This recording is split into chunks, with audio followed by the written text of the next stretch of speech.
I was a child of the late 80s. This was a time when kids played till the streetlights came on, and riding your bike through town was as normal as going to the corner store to get your mom some smokes. In fact, the woods seemed to be the only place Dad had specifically said was off limits. The woods seemed to be a boundary for many families, and I never knew anyone who went there willingly. It's one of the few things that stayed the same to this day, though so many others have certainly changed since I was a kid. One prime example was the telephone. Coming from a small town, my telephone was on a party line, so if you wanted to talk to your friend, you went to his house and you did it in person.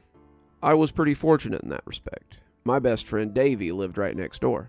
If I wanted to ask him to play G.I. Joes or ride our bikes, I could just walk 20 paces rather than digging my Huffy out of the garage. Unless, that was, we decided to use the tin can phone. The tin can phones were something we had cooked up after watching a science show on TV. The guy on the show had hooked a pair of tin cans together with twine and showed that no matter how far you went, you could still hear the person on the other end of the can. Davey and I had thought that this was just about the coolest thing we had ever seen, and we set about making some for ourselves. I found a pair of old soup cans and a long spool of Mom's twine, and attached the end to the cans. We could hear each other pretty well, a fact that surprised us to no end, but the farther away we got, the harder it became to hear each other. "Let me show you a different way," Dad said, startling us a little since we had been so involved in our little project. He had linked the cans together with some fishing line, and the connection had been the next best thing to crystal clear. We used them a lot, linking our tree houses together with the phones, and we could talk into the night on them as we camped out in different tree houses. It wasn't as clear as a telephone, but it was amazing the conversations we could have over just a simple little device. When Davey got grounded one summer, they became our only means of communication with each other. Davey, you see, had gotten himself into a little bit of trouble. He had gotten addicted to the new arcade that had just come up downtown. The laundromat that had once been there had been cleared out, but I can remember smelling detergent and fabric softener every time I went to play a game of Pac-Man or Galaga. Davey and I went there a lot, but Davey seemed to have developed an unhealthy love for the games. Any money that he could scrape together was shoved into the arcade machine, and I remember noticing that he was absent from school in the middle of the day and suspected that he had snuck off to the arcade. When the truancy officer brought him home around lunchtime one day, his parents finally decided that enough was enough. He was grounded for the summer. They told him that he might manage to earn some of his stuff back with good behavior, but forbid him to go to the arcade until he could get a handle on his addiction. Davey and I talked over the tin can when we could, but Davey made it pretty clear that his parents would take that away if they found it. We would camp out every weekend when the weather was fair, and we talked most of the night, me suddenly being Davey's only real connection to the world. So when I picked up the can one night, calling for Davey through the 100 feet of fishing line, I was surprised to hear someone else pick up right away. As it turned out, though, it wasn't who I was expecting. "Hello?" said a small voice, not like Davey's at all. It sounded like an adult trying to do a bad imitation of a kid's voice. "Who's this?" it said again, and I remember shaking off my uncertainty as I remember that Davey liked to do voices sometimes. Davey and I sometimes listened to the radio DJs prank call people, or we'd catch comedy performances on the satellite TV Davey's family had. Davey had a few characters he'd been working on, despite the fact that they all just kind of sounded like him, and I assumed that this was nothing more than another bad character performance. "Who's this?" I challenged back. "This is Sam," the voice said, still high-pitched, but getting a little surer of itself as the string made it sound tinny and robotic. "But my friends call me Tin Can Sam." Yup, definitely a new voice. If it had been modern day, I would have said that it reminded me of Herbert the Pervert from the Family Guy show. It was 1991, however, and all I could equate it to was the funny way that Michael Jackson talked. The voice was funny, kinda, but it still just sounded like Davey doing a bit. "Okay, well, Sam, why do they call you Tin Can, then?" "'Cause I wear the tin cans I empty like jewelry and clatter everywhere I go. I'm a hobo, you see, and most of my meals are taken from cans. Who do I have the pleasure of conversing with tonight?" I played along and introduced myself to Tin Can Sam. He asked me if I went to school, and I told him that we were out for the summer. He asked if I lived around here, and I told him I lived next door. He asked me how old I was, and if I knew the kid who owned the treehouse, and a dozen other things as I played along. Some of you guys will think this is weird. Why would I surrender a lot of information to Davey that he would already have, especially if he was doing a bit? Well, to answer that question, you'd have to understand how Davey was when he was doing a character. Davey was one of those people who would commit to a role. If he was doing a new character, that person didn't know you. Interacting with him was like meeting Davey all over again. But he was my friend, so I put up with it. At least it wasn't Grandma Gerda, who had a memory problem and constantly forgot the things you told her. So I played along with the game, asking Sam what it was like to be a hobo. It's all right, I guess. I used to own a hardware store, but the people didn't like me very much, so I had to leave. It's rough not having a house sometimes, but I meet so many interesting people on the road. What do you do for fun? I asked, nodding to myself at how thoroughly Davey had committed to the role. Tell stories mostly. Sit around the fire at night and eat your dinner and tell tales. We especially like scary stories. Scary stories? I asked, a little taken aback. Davey was not a fan of scary stories. He liked to play it cool, but he was a bit of a scaredy cat at the core of it all. When we watched the scary movies sometimes, the volume low so his parents didn't catch us, Davey always hid his eyes and sobbed sometimes when the killer got somebody. Sam liking scary stories was not something I was prepared for. Do you like scary stories? Sam asked, his voice sounding hungry for the answer. Yeah, I like scary stories. I got a real scary one if you'd like to hear it. I nodded before realizing he wouldn't be able to see me and told him that I did. I was still absolutely sure that this was Davey doing a bit, but the longer I listened, the less sure that I was becoming. The longer I listened, the more the voice sounded less like Davey and more like a stranger. Good, 'cause it's a real scary story. It's about these kids who were camping in the woods one night. They didn't have a tree house like you, but a tent instead. They had set up far from town where they lived, and they camped at the site often. They came there for a sleepover one night, but they didn't know that there was an extra in their party this time. I sat on the fluffy orange rug I had taken after Mom was going to throw it out and felt my teeth trying to chatter. If this was a bit that Davey was doing, then it was better than usual. As the string brought his words to me, I remember feeling my spine shudder in my back. This was different. Way different.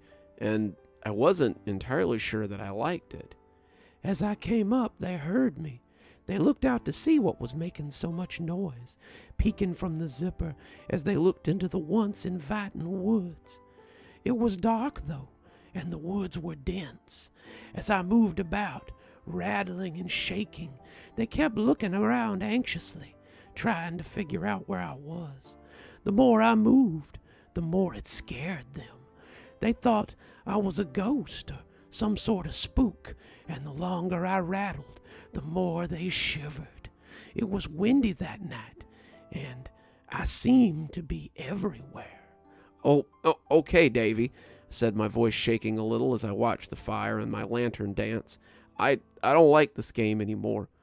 Who's Davey? I told you my name's Tin Can Sam. Now where was I?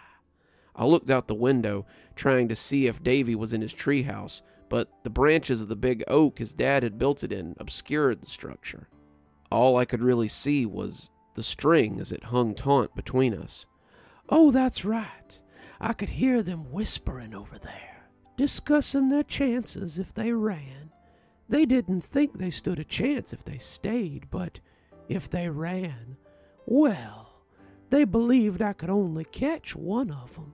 They were arguing, starting to yell, and as they got louder and louder, I crept up to their tent. I'd have had them then and there, but suddenly they burst out of the tent and ran in every direction. I smiled as they ran, knowing that I could easily catch more than one of them. Stop it, Davey, I yelled, the story creeping me out, and when coupled with the voice he told it in, I don't want to hear any more. Despite this, I felt unable to take the can away from my ear. I caught them, and I cut them. I sliced them, and I diced them. I cut their throats, and I sliced out their tongues. I cut their legs, and I took off their fingers, and when I turned my attention to the third boy, I knew I could get him before he got home. I took off after him, my cans rattling like ghostly chains. He kept glancing behind him, hearing my clatter as I got closer and closer. His feet slapped against the ground, and if he'd hit a single root, we wouldn't be having this conversation. I was so close, my knife still wet with his friend's blood, and as I lunged, he jumped over a small fence and came into his backyard. I stood, watching as he tripped and rolled onto the grass of his house, and when he looked back, I melted into the woods. His race won. I let the tin can fall to the rug, not wanting to hear anything else as I scrambled to the ladder to my treehouse and pulled it up. Unlike the children in the story, I was not in a tent. I knew that no one could get me if that ladder was up, and as I dragged it into the treehouse, I could see a shadow as it hunkered at the edge of the fence that separated my yard from Davy's. It was a man, a skinny wisp of a man, with strings of cans hanging off him. He looked up at me as I looked down at him, and even in the dark, I could see his broad white teeth as he grinned. I slammed the trapdoor shut, but even in my tree fort, I wasn't outside his reach. As I hunkered on the carpet, I heard his voice ooze from the can as he left one final word on the matter. Tell your father he was right to tell you to be cautious of the woods. He may have said more, but I threw the can out the window then and heard it tonk as it landed in Davy's yard. I spent the rest of the night with my knees against my chest, jumping at every sound outside as I listened for the clank of cans. I didn't come out when the sun came up, and when someone called my name from the ground, I jumped in surprise. Looking out my window, I was happy to see that it was my dad. I came down the ladder, leaping into his arms as I cried against his shoulders. "What's the matter, kiddo? You have a bad night?" he asked, smiling but clearly concerned. I felt him stiffen when I told him what Tin Can Sam had said, and I felt him hug me even tighter. "I'm so sorry," he said. I never slept in that treehouse again, and after I told Davy about what had happened, I don't think he did either. I'm an adult now, and my parents' house is my house. After Dad died of a stroke while I was in college and Mom passed away a few years later, Melinda and I decided to move into what was the largest part of my inheritance. Our children love the big backyard, the treehouse that I've refurbished and repaired, but I always warned them to stay out of the woods. They always beg to be allowed to explore, but I've put my foot down where the woods are concerned. I've never seen Tin Can Sam again, but if I ever think that maybe I imagined it, all I have to do is listen carefully on quiet nights. Sometimes, if you listen closely, you can still hear the clank and jangle of the old cans as they blow in the breeze. Good evening, everyone. It's me, Dr. Plague. Thank you so much for joining me for tonight's story. If you enjoyed tonight's story, I hope you're subscribed to the channel. Why don't you go ahead and hit that bell so you don't miss any of the spooky stuff we do here. Maybe go ahead and comment. The algorithm demon, and me of course, always like it when people interact with the videos. If you've ever been watching one of my videos and thought to yourself, dang, I really didn't like that video, I wish I'd had a say in what he puts up, well, you're in luck. Why not come on down and have a look at my posts? Every Friday to Sunday, I let you guys vote on what you'd like the next story to be, of a couple of choices, so come on down and make your voice heard.